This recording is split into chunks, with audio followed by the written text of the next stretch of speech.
오늘의 주제는 성경에서 특별하게 강조하고 있는 하나님 자녀라고 하는 아이덴티티에 대한 말씀입니다. 아이덴티티는 정체성이죠. 그리스도인의 의식, 자의식이라고 할까요? 그리스도인은 나는 하나님의 자녀라 하는 정체성을 가지는 것이 매우 중요합니다. 여러분은 그런 의식을 가지고 살고 있습니까? 내가 누구인가 하고 질문해 볼 때가 있죠. 물론 우리는 고유명사의 이름이 있습니다만은 그 이름이 나는 아니에요. 제 이름하고 똑같은 이름도 있어요. 성씨까지 똑같은 사람도 있더라고요. 그 이름이 나는 아닙니다. 나는 하나님의 자녀인가? 나는 그런 정체성을 확실히 가지고 살아가고 있는가 하고 한번 질문을 해볼 필요가 있다는 것입니다. 인간은 유전자를 가지고 태어납니다. DNA라고 그러죠. 그런데 요즘 과학이 그 유전인자의 DNA를 분석하지 않습니까? 돈을 어느 정도 주면 자신의 유전인자를 분석해낸다고 하는 얘기를 들었습니다. 그리고 그것을 살펴보면은 어떤 질병이 나중에 나타나게 될 것이다라고 하는 것이 드러나서 그 부분을 가위질한다 그러죠. 가위질을 해서 그 병이 들지 않게 하려고 하는 그런 일을 한다라고 하는 이야기를 아마 들어보셨을 겁니다. 우리는 하나님의 자녀라고 하는 유전인자를 과연 가지고 있는가? 하나님의 자녀 속에는 어떤 그런 인자가 우리 속에 있는가 하는 이런 생각을 하면서 우리를 하나님의 자녀로 삼아주셨을 때 어떤 그런 특성을 가지고 있는가 하는 것을 오늘 본문에서 답을 찾아보려고 합니다. 하나님의 자녀라고 하는 이 단어는 상당히 성경에서 기원이 오래됩니다. 구약에 보면은 창세기 6장 2절부터 4절에 보면은 하나님의 아들들이라는 용어가 있습니다. 이들은 특별한 존재로서 비록 그들이 하나님의 뜻과 달리 하나님의 뜻대로 살지 않아서 사람의 딸들을 취해서 아들을 낳았는데 그 낳은 아들들의 이름이 네피림이다. 그런데 고대 유명한 사람이다. 이런 표현들이 있습니다. 하나님의 아들들에게 특별한 능력이 있다라고 하는 것을 암시하는 어떤 구절이라 이렇게 볼 수가 있겠습니다. 창출 레민신, 창세기, 출애굽기, 레위기, 민수기, 신명기를 앞자만 따서 창출 레민신이라고 하는데 신명기 14장 1절에 보면은 여호와의 자녀라고 하는 말이 등장하고요. 신명기 32장 5절에 가보면은 하나님의 자녀라는 말이 한번 등장합니다. 그런데 하나님의 자녀, 여호와의 자녀라고 했을 때 어떤 컨셉하고 같이 이 용어가 나오냐면 거룩함이라고 하는 컨셉하고 같이 이 자녀가 등장을 합니다. 그리고 이것은 어쩌면 전 성경을 관통하는 핵심 사항 중에 하나가 된다 말할 수가 있겠습니다. 신약에서 하나님의 자녀라는 개념을 확장해 주신 가장 대표적인 분이 예수님입니다. 여러분 주기도문 첫 마디가 어떻게 시작했죠? 하늘에 계신 우리 아버지요 라고 말씀하고 있지 않습니까? 예. 하나님을 아버지로 우리를 하나님의 자녀의 입장에서 자녀의 자격에서 기도로 나가야 된다라고 이렇게 말씀하지 않으셨습니까?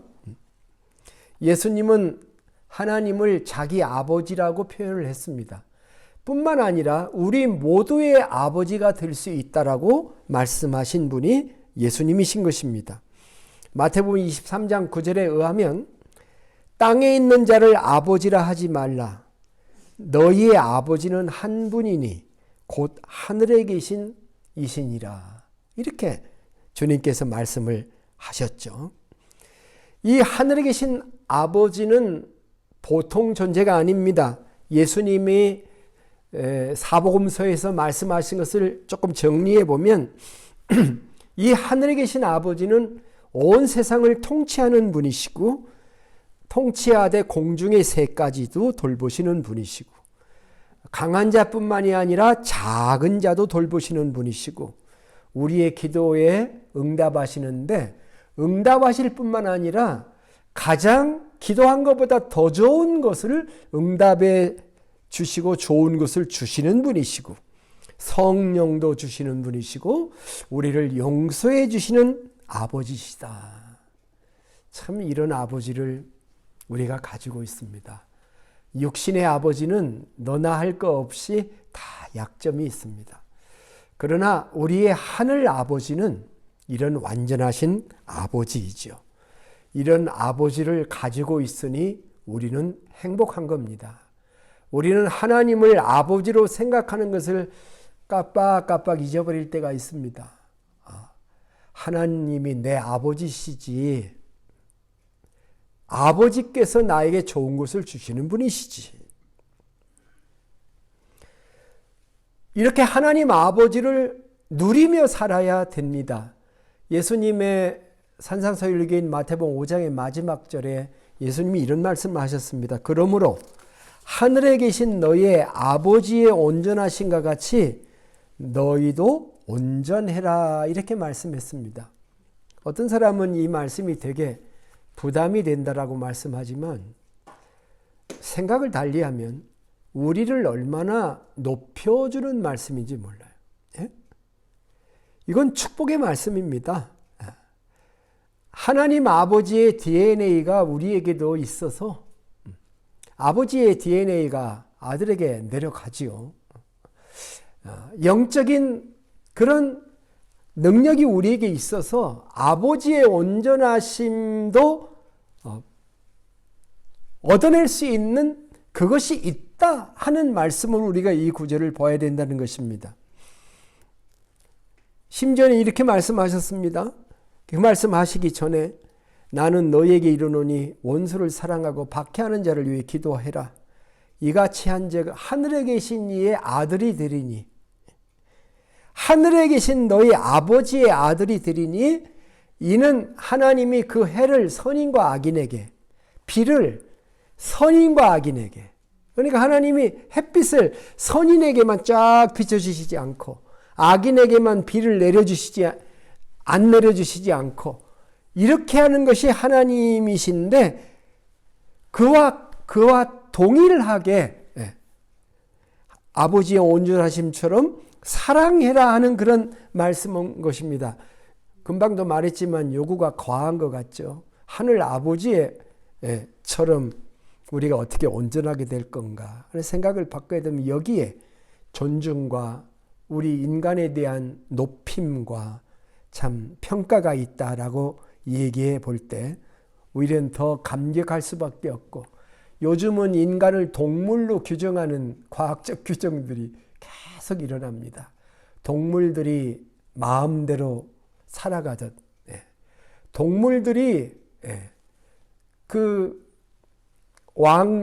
왕노릇하는 사자 하나가 수많은 암사자를 데리듯이 동물적으로 살아가는 것이 인간적으로 사는 것이다. 그런데 동물들도 일부일처를 하는 동물들이 얼마나 많은지 그러면 뭐라고 말할 거예요? 그렇죠? 한 짝만 평생 취하는 동물들도 있죠. 인간을 동물적으로 만들어서 사람으로 만들어가는 것이 아니고 인간은 하나님의 형상을 가진 존재로 하나님의 그 온전하심처럼 온전해져라라고 말씀하는 말씀이 얼마나 인간을 존중하고 높이는 말씀이라고 하는 사실에 대해서 우리는 새로운 관점을 가져야 된다라고 하는 것입니다. 하나님의 자녀에 관해서 예수님이 말씀하신 가장 영광스러운 구절 하나가 저는 누가복음 20장 36절이라고 생각하는데 이 말씀에 의하면 이렇게 되어 있어요. 그들은 다시 죽을 수도 없나니 이는 천사와 동등이요 부활의 자녀로서 하나님의 자녀임이라. 부활의 자녀, 하나님의 자녀, 천사와 동등, 다시 죽지 않는 영생의 존재라고 주님께서 하나님의 자녀를 평해 주셨다라고 하는 겁니다. 자, 사도 요한 하면은 요한복음의 저자요, 요한 1서, 2서, 3서의 저자요, 요한 계시록의 저자가 사도 요한이지 않습니까? 신약 성경에 가장 중요한, 바울과 더불어서 가장 중요한 저자의 하나인데, 그 사도 요한의 글에 나오는 하나님의 자녀에 대한 그런 언급들은 참 보배로운 언급들이에요. 이 중에 핵심 구절 중에 하나는 우리가 암송하고 있는 요한복음 1장 12절이에요. 12절, 13절 영접하는 자, 곧 그 이름을 믿는 자들에게는 하나님의 자녀가 되는 권세를 주셨으니, authority, power, 권세라는 단어입니다. 이는 혈통으로나 육정으로나 사람의 뜻으로 난 것이 아니고 오직 하나님께로부터 난 자들이니라. 모든 each person은 혈연 관계에 의해서 하나님의 자녀가 되는 게 아니고, 목사의 아들이기 때문에 구원받는 게 아니고, 모든 백성들은 하나님께로부터 직접 나야 되는데, 영접하는 사람, 영접하는 게 뭐냐? 믿는 건데, 예수를 믿는다는 것은 그 예수님을 내 마음속에 구주로 영접하는 건데, 그 자에게 하나님의 자녀가 되는 권세를 주신다고 약속한 구절이지 않습니까? 참 귀중한 말씀이 아닐 수가 없어요. 예. 그런데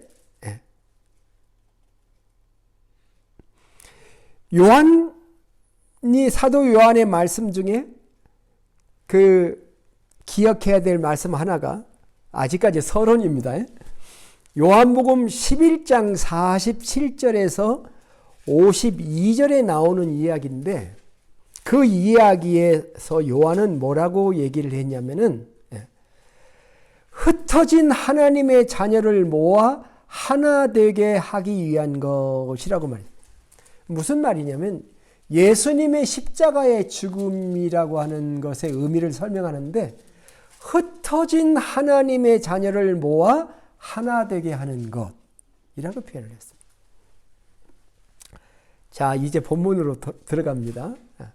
요한일서 2장의 3장의 말씀이 오늘 본문이죠. 이 본문에는 하나님의 자녀의 아이덴티티가 잘 나와 있습니다. 하나님의 자녀는 어떤 사람이냐? 하나님의 자녀의 정체성의 특징이 무엇인가 하는 것을 저는 이 본문을 통해서 한 6가지를 살펴보려고 합니다.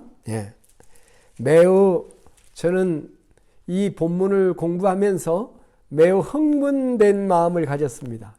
매우 감격한, 매우 행복한, 내가 이런 하나님의 자녀이구나 하는 그런 생각을 가지게 되었으면, 여러분에게도 이 말씀이 동일한 말씀이 되었으면 좋겠습니다. 그 6가지를 하나씩 살펴보려고 합니다. 첫 번째 특징 넘버 1, 우리가 하나님의 자녀가 된 것은 하나님의 사랑 때문이다 하는 것입니다. 1절 보세요. 보라, 아버지께서 어떠한 사랑을 우리에게 베푸사 하나님의 자녀라 일컬음을 받게 하셨는가. 우리가 그러하도다. 그러므로 세상이 우리를 알지 못하면 그를 알지 못함. 세상이 알지 못해도 상관없다. 이 문장은 감탄문입니다. 감격스러운 선언이에요. How great is the love the Father has lavished on us. How great. 하나님께서 어떠한 사랑을 우리에게 주셔서 우리가 하나님의 자녀가 되었는가 감격하고 있는 것입니다. 우리가 사람들이 하나님의 자녀가 된 것을 교리적으로, 논리적으로 이렇게 세우는 것도 필요하긴 합니다. 요한복음 1장 12절에 의해서 저는 요한복음 공부할 때 그런 얘기했죠. 믿음에 있어서 중요한 세 구절이 있다. 요한복음에 1장 12절, 3장 16절, 5장 24절 세 개가 있다. 요한복음 1장 12절에서는 영접하는 자 곧 그 이름을 믿는 자들에게는 하나님의 자녀가 되는 파워를 주셨다. 그렇게 말했다. 내가 영접하고 내가 믿는 것 중요하다. 3장 16절 누구든지 저를 믿는 자에게는 멸망치 않고 영생을 얻는다. 내가 믿었다. 또 요한복음 5장 24절에 진실로 진실로 너에게 이르는데 나를 보내신 자를 믿는 것. 믿는 자에게는 영생을 얻었고 심판에 이르지 않고 사망에서 생명으로 옮겼다. 내가 믿음으로 말미암아 영접함으로 말미암아 하나님의 자녀가 되었다. 이렇게 강조할 수 있을 것입니다. 그런 구원의 확신도 필요할 수 있을 거예요. 그러나 본문은 너희들이 주장하는 그 모든 그 근거들, 그것을 믿었기 때문에 너희가 구원받는 것이라고 너희들이 주장할런지 모르겠지만 그 모든 것은 하나님의 사랑이었다. 이렇게 얘기를 하는 거죠. 보라, 아버지께서 어떠한 사랑을 우리에게 베풀어서 하나님의 자녀라 일컬음을 받게 하셨는가. 사도 요한은 이 부분에서 우리가 구원받고 하나님의 자녀된 것은 우리의 믿음도 중요하겠지만 믿음이 아니라 그거보다 먼저 있었던 사랑이다 라고 이야기를 합니다. 이 사랑으로 우리가 하나님의 자녀로 일컬음을 받게 되었다. 그 수동태입니다. 일컬음을 받는 것은 be 플러스 pp죠. 그래서 be called, 수동태. 하나님의 자녀로 우리가 내가 능동적으로 하나님의 자녀가 된 게 아니라 하나님이 우리를 사랑으로 자녀를 만들어 주시고 삼아 주셨다. 이렇게 표현을 하고 있는 것이면 우리는 내가 하나님의 자녀라고 얘기를 할 때에 내가 하나님의 자녀다운 행동을 못한다라는 생각 때문에 하나님의 자녀라고 주장하는 것에 약화될 때가 참 많습니다. 그런데 여기서 우리 기억해야 될 것은 이것은 수동태였다. 수동적으로 우리가 하나님의 절대적인 사랑에 의해서 하나님의 자녀가 된 자들이다. 이것을 우리가 기억해야 됩니다. 자격이 있어서 된 게 아니라 하나님의 사랑으로 그리스도의 보혈로 하나님의 자녀 됐다는 이 사실을 인식할 때 한면으로는 겸손이고 다른 한편으로는 감격과 자부심을 가지고 내가 하나님의 자녀된 사랑으로 자녀됐다고 하는 이 사실을 확신으로 나아가야 될 줄로 믿습니다. 두 번째, 하나님의 자녀의 현실이라고 하는 것은 이 세상에서는 특별히 겉으로는 달라 보이지 않는다라고 하는 것입니다. 그렇지만 하나님의 자녀가 되었다는 것이 미래에는 엄청난 달라지는 그런 때가 오게 될 것이다 라고 말씀하고 있습니다. 그게 2절이에요. 사랑하는 자들아, 우리가 지금은 하나님의 자녀라. 장래에 어떻게 될지 아직 나타나지 아니하였으나 그가 나타나시면 when he appears, 그가 나타날 때 우리가 그와 같을 줄을 아는 것은 그의 참모습을 그대로 볼 것이기 때문이니 그랬습니다. 하나님의 자녀들이 이 세상에는 그렇게 별로 달라 보이지 않을 수 있다는 말입니다. 하나님의 자녀들은 세상을 사랑하지 않기 때문에 세상의 주목을 오히려 받지 않을 수가 있고 오히려 세상에서 고난과 환난과 핍박을 받을 수도 있다는 겁니다. 그래서 우리는 늘 하나님의 아들이라면 이렇게 살지 않을 텐데, 마치 예수님의 3가지 시험을 할 때 항상 마귀가 이 틈새를 끼어드는 게 뭐예요? 네가 하나님의 아들이라면, 네가 하나님의 아들이라면, 이렇게 끼어들었잖아요. 그것처럼 하나님의 아들이라면 네 기도가 이렇게도 응답이 안 되고, 네가 하나님의 아들이라면 네가 이렇게 잘 살지 못하는 거냐?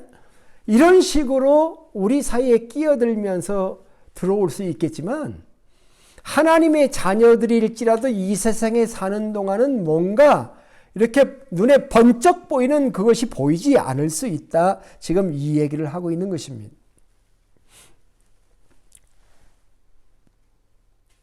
하나님의 자녀들이 그렇게 되지 않는다고 해도 우리가 낙심해서는 안 되겠습니다. 그러나 차이가 나는 날이 오게 될 겁니다. 3장 10절을 잠깐 보시면 뭐라고 되어 있냐면, 이러므로 하나님의 자녀들과 마귀의 자녀들이 드러나나니, 언젠가요? 마지막 날이 되겠죠. 하나님의 자녀들과 마귀의 자녀들, 이렇게 두 부류의 분명한 언급이 드러나는 그날이 우리에게 되게 될 것이다 라고 하는 것입니다. 그렇기 때문에 하나님의 자녀이지만 이 땅에서 하나님의 자녀의 어떤 특별한 존재가 드러나지 않는다고 해도 우리는 여전히 하나님의 자녀다. 인내할 줄 알아야 됩니다. 겸손할 줄 알아야 됩니다. 자, 3번째, 하나님의 자녀는 늘 자신을 깨끗하게 하려고 한다라고 하는 것입니다. 3절, 4절입니다. 주를 향하여 이 소망을 가진 자마다 그의 깨끗하심과 같이 자기를 깨끗하게 하느니라. 죄를 짓는 자마다 불법을 행하나니 죄는 불법이라 하는 말씀입니다.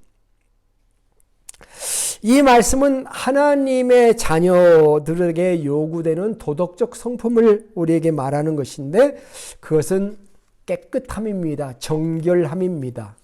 거룩함이라고 말할 수도 있겠습니다. 그런데 말씀의 톤을 보시면 누가 깨끗하게 해야 된다는 것입니까? 주님이 깨끗하게, 그 주체가 주님입니까? 납니까? purifies himself라고 했죠. 자기 자신입니다. 물론 소망은 우리의 주님입니다. 주님도 우리를 purify 하십니다. 그런데 하나님의 자녀의 특징은 자기를 깨끗하게 하는 건데, 자기 자신을 깨끗하게 하는 것이다 하는 그런 말씀입니다.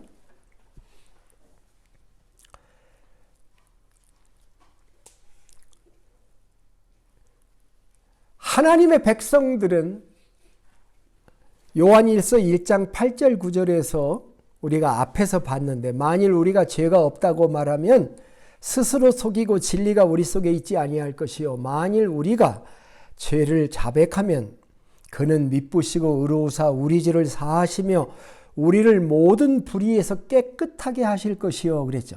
깨끗하게 하는 방법이 뭡니까? 주님께 자백하는 것이다, 이렇게 얘기를 했습니다.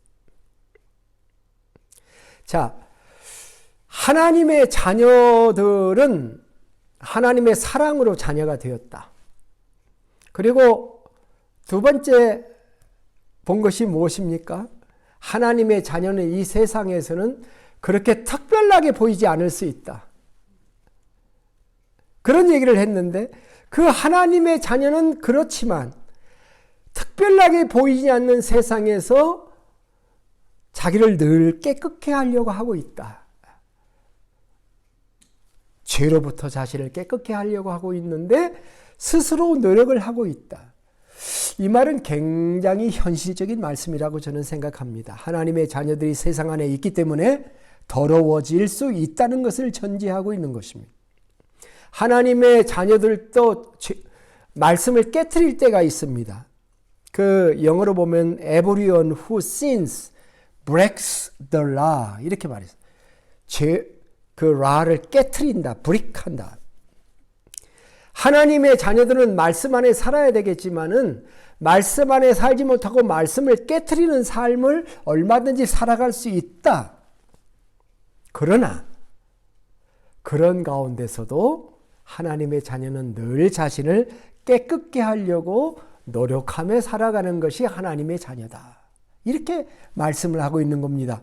그러므로 우리는 내 안에 죄를 발견했을 때 내가 하나님의 자녀인데 내 안에 죄가 발견되었네 하고 좌절할 게 아니라 그 문제를 주님께 가지고 나가서 그것을 퓨리파이 하는 쪽으로, 정결케 하고 깨끗게 하는 쪽으로 나가야 된다라고 하는 것입니다.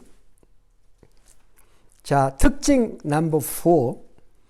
하나님의 자녀의 일상은 마귀와의 거룩함을 위한 영적 전쟁이다라고 하는 것입니다. 자, 7절, 8절 읽겠습니다. 자녀들아, 아무도 너희를 미혹하지 못하게 하라. 의를 행하는 자는 그의 의로우심과 같이 의롭고 죄를 짓는 자는 마귀에게 속하나니 마귀는 처음부터 범죄함이라.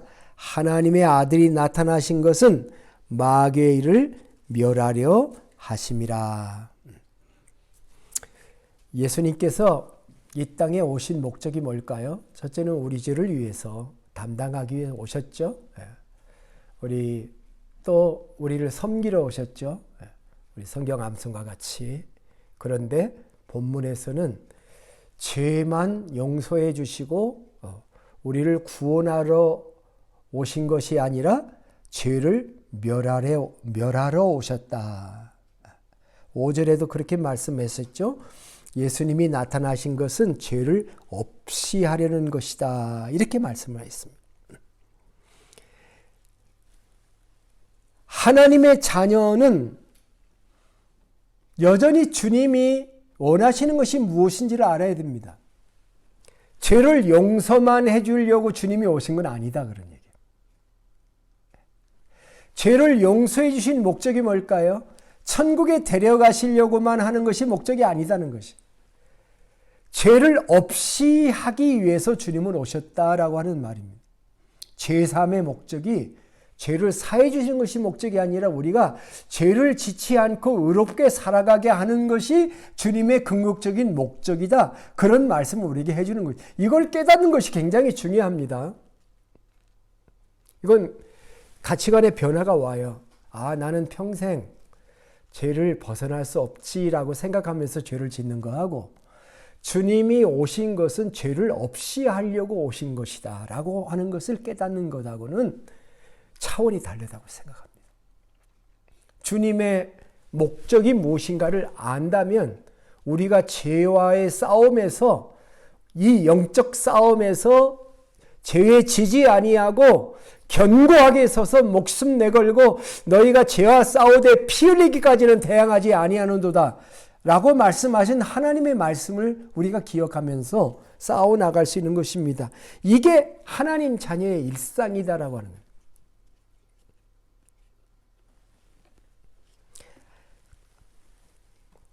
마귀는 우리에게도 유혹하고 도전합니다.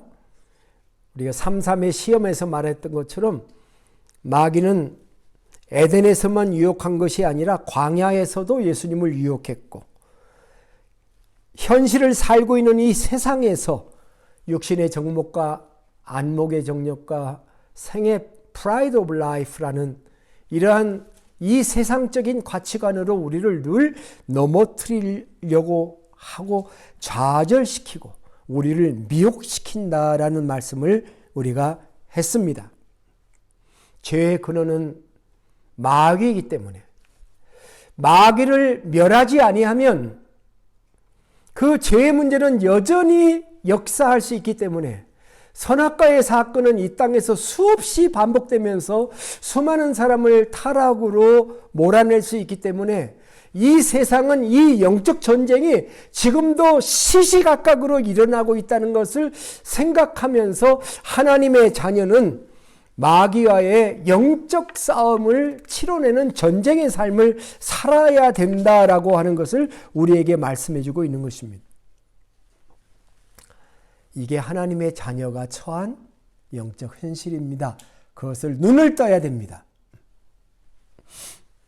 하나님의 자녀의 특징 5번째를 보면은 하나님의 자녀는 완전 혹은 무흠을 지향한다는 것입니다. 더 깊은 주제예요. 핵심적인 문제입니다. 난해 구절이라고 해요. 이 구절을 해석하기가 어려워서 논쟁이 많습니다. 도대체 이게 무슨 말이냐? 하나님의 자녀는 죄를 안 짓는다는 말이냐? 자, 6절을 한번 보시면 그 안에 거하는 자마다 범죄하지 아니하나니 범죄하는 자마다 그를 보지 못하였고 그를 알지 못하였느니라는 말씀. 또 9절에 보다 분명하게 하나님께로부터 난 자마다 죄를 짓지 아니하나니 이는 하나님의 씨가 그의 속에 거함이요 그도 범죄하지 못하는 것은 하나님께로부터 났음이라. 참 중요한 말씀입니다. 어떤 사람에게는 이 말씀이 참 곤란한 말씀처럼 보여요. 왜냐하면 이 말씀을 읽고서 이제 고민에 빠져요. 어쩌나? 이 말씀은 도대체 나는 뭐란 말인가? 나는 하나님을 보지도 못하고 알지도 못하는 자란 말인가? 나는 거듭나지도 못했다는 말인가? 내 속에는 하나님의 씨도 없고 하나님의 자녀의 유전자도 없다는 말인가? 별별 생각을 다 할 수 있습니다. 그런데 결론적으로 말하고 싶은 것은 너무 걱정하지 마십시오. 만일 사도 요한이 이렇게 말했다고 생각해 보세요. 하나님께로 난 자마다 죄를 짓느니라 이렇게 말했다고 생각해 보세요. 그것도 문제죠, 그죠? 근데 하나님께로 난 자는 죄를 짓지 않느니라 이 말이 왜 문제가 되어야 되겠습니까? 이건 기본적인 말입니다. 본질적으로 말한 거예요. 정상적인 관점으로 말하는 하나님의 자녀는 본질적으로 죄를 짓지 않는 특성을 가지고 있다 그런 말이에요.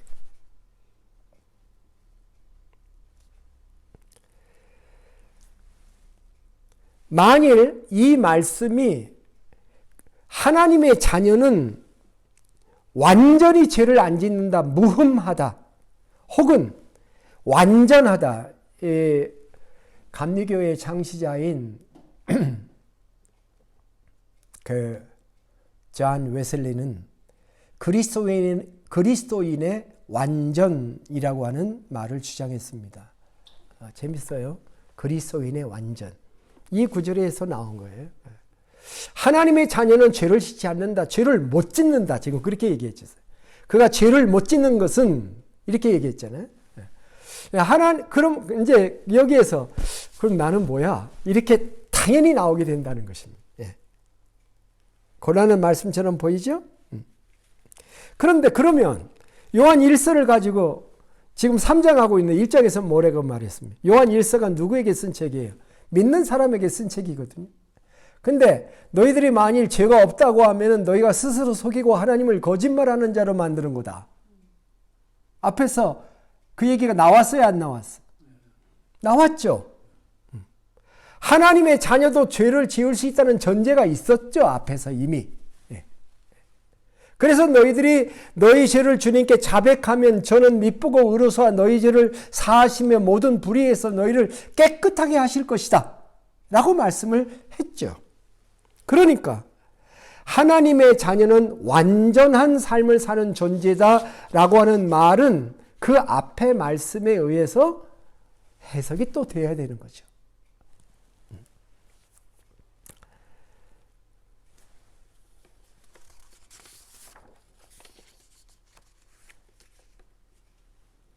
여기에 참고할 만한 번역이 뭐냐면은 요한 1서 3장 9절의 NIV 번역입니다. 이 부분을 NIV에서 어떻게 번역했냐면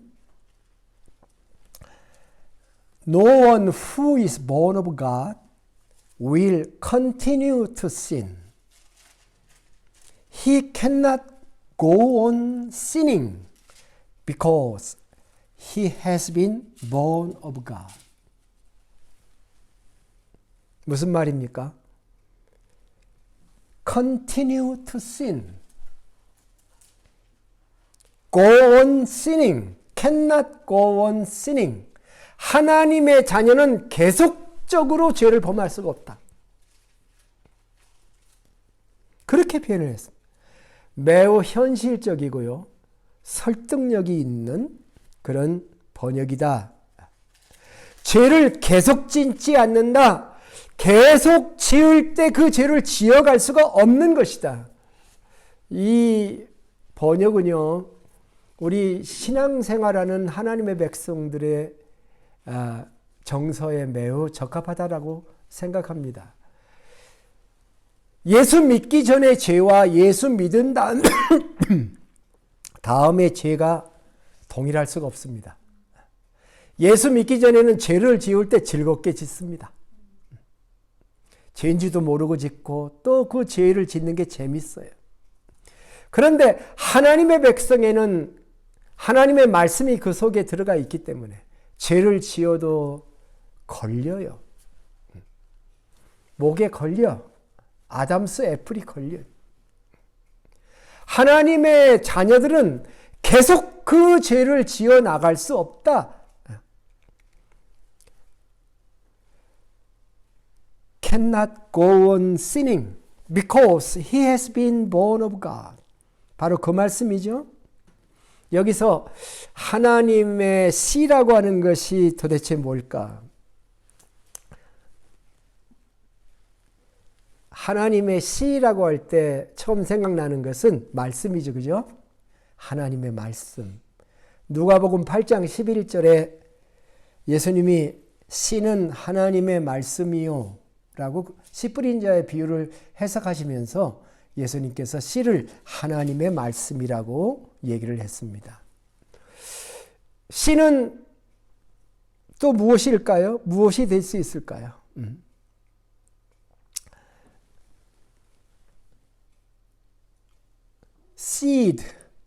seed죠. 구약 성경과 신약 성경의 개념 속에서 후손, 예수 그리스도를 상징할 수가 있겠죠. 그러나 하나님의 씨라고 하는 것에서 씨를 이렇게 생각해 보면 어떨까요? 생명력이다. 씨에는 생명력이 있죠. 말씀에도 생명력이 있죠. 하나님 말씀 우리가 암송하는 거 이거 아무것도 아닌 게 아닙니다. 거기에 생명력이 있기 때문에. 하나님의 말씀을 암송하고 묵상하다가 어느 순간에 어떤 말씀이 날 사로잡으면요, 힘이 생겨요. 눈이 확 열립니다.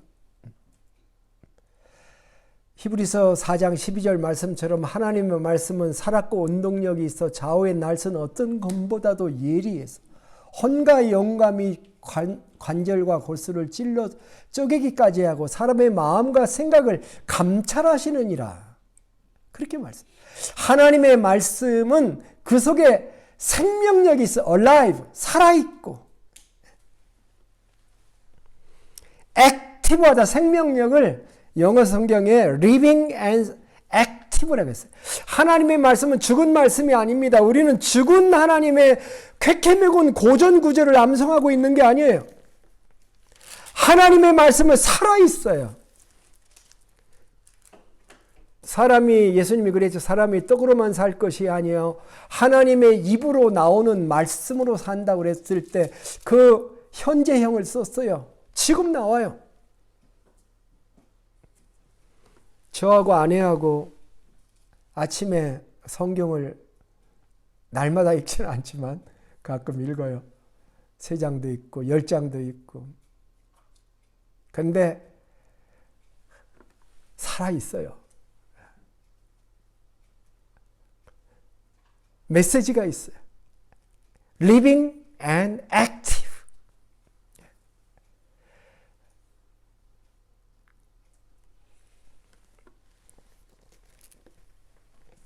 하나님의 씨가 우리 속에 거하기 때문에. 그래서 우리는 죄를 계속 짓지 않습니다. 그러다 보면은 하나하나 그 죄의 문제를 단절시킬 수가 있어요. 그렇게 나아가면 어떻게 될까요? 아, 옛날에 죄를 지어보니 옛날 같은 쾌감이 없어, 재미없어. 이렇게 나갈 때 보니 내 마음이 편안치 않고 하나님한테도 부끄러워. 끊어내. 이것의 결과는 사망이 될 수밖에 없어. 하면서 하나님 앞에서 하나하나 나의 정욕들과 욕심들과 세상적 가치관을 끊어나가야 될 때 결국 그것을 계속 진행해 가는 과정이 우리의 성결한 삶이고 성화된 삶이고 또 그렇게 살아가면서 우리가 죄에 지치 않는 무흠한 100% 순금이라고 말할 수 없지만 우리가 하나님의 자녀로서 본래적인 삶을 살아가는데 그것이 이상한 게 아니라 하나님의 자녀 속에 넣어놓은 DNA다. 이게. 하나님의 자녀 속에 넣어놓은 유전인자다. 바로 그런 말씀인 것입니다. 마지막으로 하나님의 자녀의 특징 6번째는 하나님의 자녀의 표지는, 표지라고 하는 말은 책 껍데기죠. 책 제목이 있는 표지. 하나님의 자녀라고 하는 표지는 오늘 10절, 12절에 두 가지가 있는데 한번 여러분이 찾아보세요. 10절부터 읽습니다. 이러므로 하나님의 자녀들과 마귀의 자녀들이 드러나나니 무릇 의를 행하지 아니하는 자나 또는 그 형제를 사랑하지 아니하는 자는 하나님께 속하지 아니하니라. 우리는 서로 사랑할지니 이는 너희가 처음부터 들은 소식이라. 가인같이 하지 말라. 그는 악한 자에게 속하여 그 아우를 죽였으니 어떤 이유로 죽였느냐. 자기의 행위는 악하고 그의 아우는 행위는 의로움이라. 자, 이 본문은 사람을 두 종류로 나눕니다. 첫째는 하나님의 자녀, 두 번째는 마귀의 자녀입니다. 복잡하지 않아요? 이렇게 나눴습니다. 그런데 하나님의 자녀는 의를 행하는 것과 형제를 사랑하는 것으로 분별이 됩니다. 의, 첫째. 두 번째, 형제 사랑. 이게 하나님 자녀의 표지입니다. 그 대신 마귀의 자녀는 그것을 반대적으로 역행하는 거죠. 악을 행하는 것, 형제를 사랑하는 대신 형제를 죽이는 것으로 분별이 되고 있습니다. 그런데 이 말을 하면서 사도 요한은 구약의 사건을 하나 이끌어왔죠. 어떤 사건입니까? 가인이 누구를 죽였죠? 예? 예. 아벨을 죽였죠. 가인이 아벨을 죽인 사건을 가지고 옵니다. 이걸 이렇게 볼 수 있을까요? 오늘 이 메시지의 그 정황을 보면은 마귀의 자녀들과 하나님의 자녀 얘기를 하면서 지금 가인과 아벨 사건을 끄집어 왔다면 놀랍게도 결과는 마귀의 자녀가 하나님의 자녀를 죽이는 것으로 귀결이 된 것입니다. 그죠? 그리고 어쩌면 이것이 세상일 수 있고 세상은 이 일이 반복될 수도 있다는 것입니다. 아벨이 첫 순교자였을까요?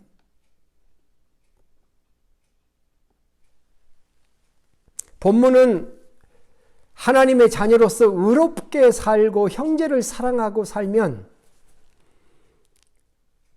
번영할 것이라고 약속하지 않습니다. 그렇게 살면 잘 될 것이라고도 약속하지 않습니다. 오히려 그렇게 살다가 죽을 수도 있다라고 얘기하고 있는 것입니다.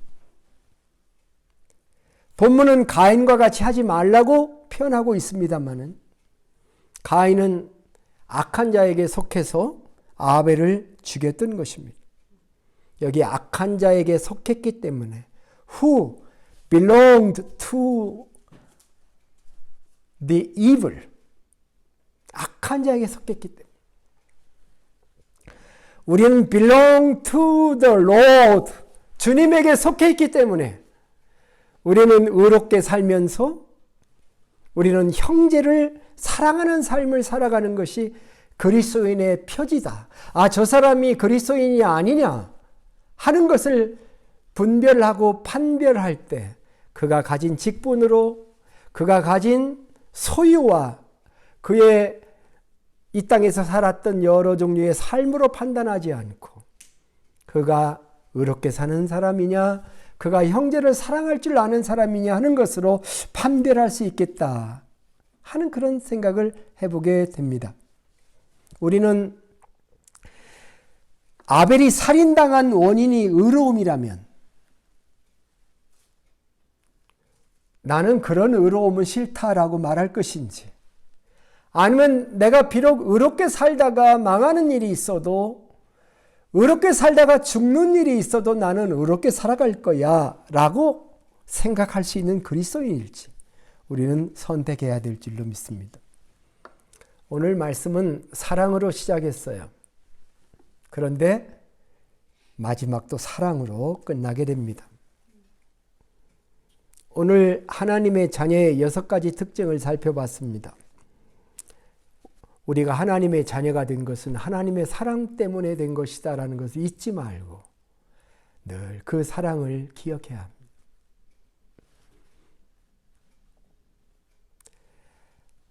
하나님의 자녀의 현실 생활이 세상 사람보다 더 특별하게 축복받은 것처럼 보이지 않을 수도 있다는 것이 문제가 안 되기를 바랍니다. 그럴지라도 우리는 미래의 소망을 바라보며 인내하며 하나님 자녀로서 살아가야 됩니다. 하나님의 자녀는 늘 자신을 깨끗게 하려고 노력합니다. 하나님의 자녀는 우리를 더럽게 하려고 하는 사탄에게 대항하면서 맞서면서 하나님의 영적 군사로서 이 영적 전쟁을 하는 것을 두려워하지 말아야 합니다. 하나님의 자녀의 삶은 비록 완전하지 않고 무음하지 않을지라도 우리는 죄를 계속 짓지 아니하므로 우리는 완전과 무음을 바라다 보며 주님의 보혈을 의지해서 자백하고 깨끗하게 함을 반복함을 통해서 더 진전된 성결된 삶을 살아가는 사람들이다. 그리고 하나님의 자녀의 표지는 의와 형제사랑이다. 기차가 레일 위를 달릴 수 있는 것처럼 하나님의 자녀라고 하는 이 오늘 본문 말씀의 설명 속에 우리의 삶이 들어있구나 하는 것을 보게 됩니다. 우리는 안도하게 됩니다. 나는 여전히 죄를 짓지만 하나님의 사랑으로 나를 자녀 삼아 주셨기 때문에 내가 죄를 짓는다는 것 때문에 하나님의 자녀가 캔슬되는 것이 아니기 때문에 우리는 주님이 이 땅에 오신 것이 죄를 멸하려고 오셨다는 그 목적을 바로 깨닫기 때문에 죄를 안 짓는 정도의 문제가 아니라 주님의 관점을 가지고 이 세상에서 의롭게 살아가야 되는 존재라고 하는 사실을 받아들이면서 강하게 서야 될 것입니다. 이제 우리 더 이상 자신의 부족함 때문에 하나님 자녀의 이 신분을 약화시키지 말아야 됩니다. 부끄럽다고 생각하지 말아야 됩니다.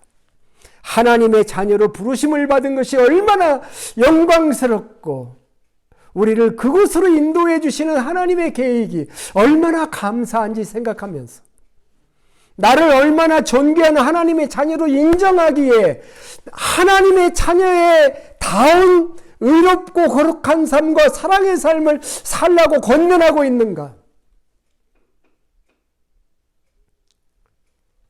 안 되는 사람에게 권하지 않습니다. 가치 없는 사람에게 높은 기준을 요구하지 않습니다. 그런데 성경은 우리를 그렇게 존중하면서 쓸모없고 보잘것없어 보이는 한 개인인 나에게 이런 엄청난 비전을 보여주시며 너희들이 아직 그날이 나타나지 아니하였지만 그날이 나타나면 너희들이 너희 자신이 어떤 존재인 것을 보게 될 것이다. 그때까지 하나님의 자녀로 강건하게 살아. 하나님의 자녀로 담대하게 살아라. 적은 일에 낙심하지 말고 살아라. 아벨처럼 의를 행하고 사랑을 행하다가 죽을지라도 그거 죽은 것이 아니다. 그거 순교이다. 영광스럽게 알고 하나님 자녀의 길을 걸어가라. 히브리서 2장 11절로부터 16절에 이런 말씀이 있습니다. 저는 히브리서 2장 이 부분이 요즘 한 1, 2년 동안 너무 감격스러워요. 거룩하게 하시는 이와 거룩하게 함을 입은 자들이 다 한 근원에서 난지라. 그러므로 형제라 부르시기를 부끄러워하지 아니하시고 주님이 나를 형제라 부르기를 부끄러워하지 아니하신 이르시되 내가 주의 이름을 내 형제에게 선포하고 내가 주를 교회 중에서 찬송하리라 하였으며 또다시 내가 그를 의지하리라 하시고 주님이여 나를 의지하신다. 또 다시 볼지어다 나와 및 하나님께서 내게 주신 자녀. 이 참 교리적으로는 모호한 구절이에요. 나와 하나님께서 내게 주신 자녀. 이 참 해석하기 어려운 하나님의 자녀로 삼아주셨다. 우리를 부끄러워하지 아니하시고 형제라 불러주시고 나를 의지해 주시고 그리고 나를 자녀 삼아주신 자녀들은 혈과 육에 속하였음에 그도 또한 같은 모양으로 혈과 육을 함께 지니심은 죽음을 통하여 죽음의 세력 잡은 자 곧 마귀를 멸하시며 또 죽기를 무서워함으로 한평생 매여 종로로 타는 모든 자들을 놓아주려 하시니 네, 한평생 죄의 종으로서 우리는 살아가고 있어요. 그러나 거기서 우리는 하나님의 자녀가 된 사람들이 이는 확실히 천사들을 붙들어 주려 하심이 아니요 오직 아브라함의 자손을 붙들어 주려 하심이라. 기도하겠습니다. 주님, 누군가 우리에게 네가 누구냐고 묻는다면 우리로 이렇게 대답하게 해주세요. 하나님은 내 아버지이시고 나는 하나님의 자녀라고 이 영광스러운 신분을 주신 하나님께 감사와 찬송과 영광을 돌립니다. 존귀하신 예수님의 이름으로 기도합니다. 아멘.